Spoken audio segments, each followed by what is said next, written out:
नमस्कार, मैं हूं रश्मि किरण और आप देख रहे हैं इंडिया टाइम 24 न्यूज। बिहार के कटिहार से एक अजीबोगरीब मामला सामने आया है। एक मामी ने अपने ही 4 साल के भांजे को गला घोट कर उसे मौत के घाट उतार दिया। फिर अपने कुकर्म पर पर्दा डालने के लिए एक मासूम की लाश को पानी से भरे बाथटब में डाल दिया ताकि लोगों को लगे कि बच्चे की मौत पानी में डूबने से हुई।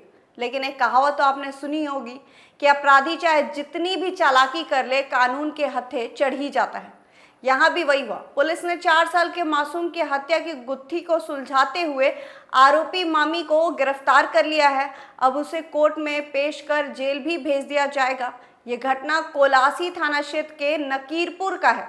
4 साल का प्रिंस अपनी मां के साथ छुट्टियों में ननिहाल रहने आया था, लेकिन उसको कहाँ पता था कि उसके साथ क्या होने वाला है। 13 जून को प्रिंस की मामी पूजा देवी ने उसका गला घोंट दिया, जिससे प्रिंस की मौत हो गई। घटना को अंजाम देने के दौरान बाकी लोग अन्य कामों में व्यस्त थे। किसी को भी इस बात की भनक तक नहीं लगी। पूजा ने अपने बचाव के लिए प्रिंस के शव को बाथरूम जाकर बाथटब में डाल दिया और नल को खुला छोड़ दिया। जब प्रिंस की मां बाथरूम में गई तो बेटे को पानी में डूबा देख उसके मुंह से चीख निकल पड़ी। बच्चे को बाथटब में से निकाल कर चेक किया तो उसकी सांसें चलना बंद हो चुकी थी। सभी को लगा कि शायद प्रिंस की मौत पानी में डूबने से हुई है, लेकिन सच कुछ और ही था। बता दें कि बच्चे के पिता सुबोध ठाकुर जम्मू में नौकरी करते हैं। वो एक दिन पहले ही छुट्टियों में अपने घर लौटे थे। इस बात की सूचना जब सुबोध को मिली तो वो प्राणपुर थाना क्षेत्र के महादेव नगर स्थित अपने घर से सीधे ससुराल पहुंचे। उन्हें शक हुआ कि प्रिंस की मौत साधारण तरीके से नहीं हुई है। उन्होंने पूछा कि बच्चे को बाथरूम कौन लेकर गया था। इस पर बौखलाई पूजा ने बताया कि वही उसे नहलाने के लिए बाथरूम लाई, लेकिन फिर वो किसी जरूरी काम से बाहर आई, तब तक प्रिंस की पानी में डूबने से मौत हो गई थी। बच्चे के पिता ने पुलिस को इस बात की सूचना दी। जब पुलिस ने मामी पूजा से पूछताछ की तो वो माफी मांगने लगी, खुद को गुनहगार स्वीकार करने लगी। पुलिस के डर से वो जल्द ही टूट गई और बताया कि कैसे उसने प्रिंस को मौत के घाट उतार दिया। हत्या की वजह अभी भी सामने नहीं आई है। पूजा से पूछताछ अभी भी जारी है, लेकिन स्थानीय लोगों के मुताबिक पूजा अपने भांजे से बहुत ज्यादा चिढ़ती थी। उसे लगता था कि ससुराल वाले उसे लाड़ प्यार नहीं देते हैं, वो बस बेटी और नाती को ही प्यार करते हैं। बस इतनी सी बात थी और यही वजह थी कि पूजा ने हत्याकांड को अंजाम दिया। फिलहाल पुलिस ने बच्चे के शव को भी मिट्टी से खोदकर बाहर निकाला है और पोस्टमार्टम के लिए भेज दिया है।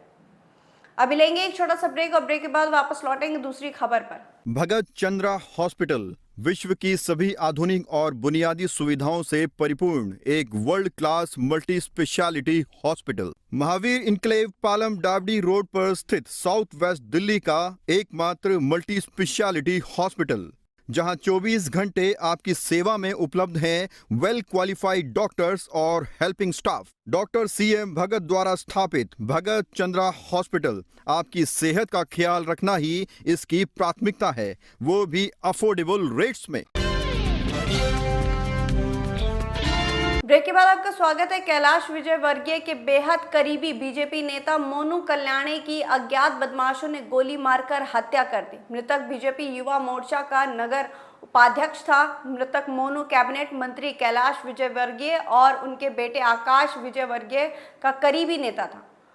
मोनू को इस घटना के बाद उसके साथी अस्पताल लेकर पहुंचे थे, जहां उसकी मौत हो गई। घटना MG रोड थाना क्षेत्र के चिमन बाग क्षेत्र का है, जहां पुरानी रंजिश के चलते पीयूष और अर्जुन नाम के 2 युवकों ने गोली मार दी। फिलहाल आरोपी फरार है और उनकी तलाशी जारी है। पुलिस के अनुसार हत्या जेल रोड स्थित विजय भांगा गोटा के सामने हुई है। मोनू की हत्या जिन बदमाशों ने की थी वो उनके घर के आसपास ही रहते थे। हत्या के बाद मोनू के घर के बाहर भारी पुलिस बल तैनात हैं।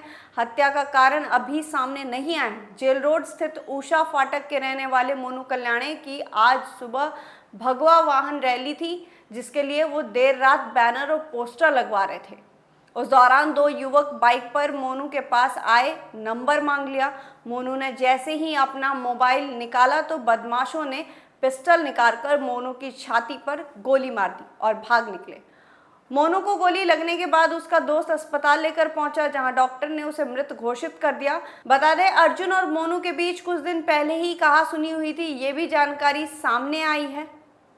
कैलाश विजयवर्गीय ने मीडिया से बातचीत में कहा कि ये बेहद ही दुखद घटना है। मैंने प्रशासन से हत्यारों के खिलाफ सख्त कार्रवाई करने की मांग की है। मोनू कल्याणे हमारे बहुत ही अच्छा कार्यकर्ता था, पार्टी का पदाधिकारी भी था। मुझे जानकारी मिली है कि जिसने मोनू की हत्या की शायद वो उसका पड़ोसी है। उनके पारिवारिक क्या झगड़े थे उसकी मुझे कोई जानकारी नहीं है। इंदौर की कानून व्यवस्था को चकाचौबंद बताते हुए विजयवर्गीय ने यह भी कहा कि यहाँ का लॉ एंड ऑर्डर अच्छा है।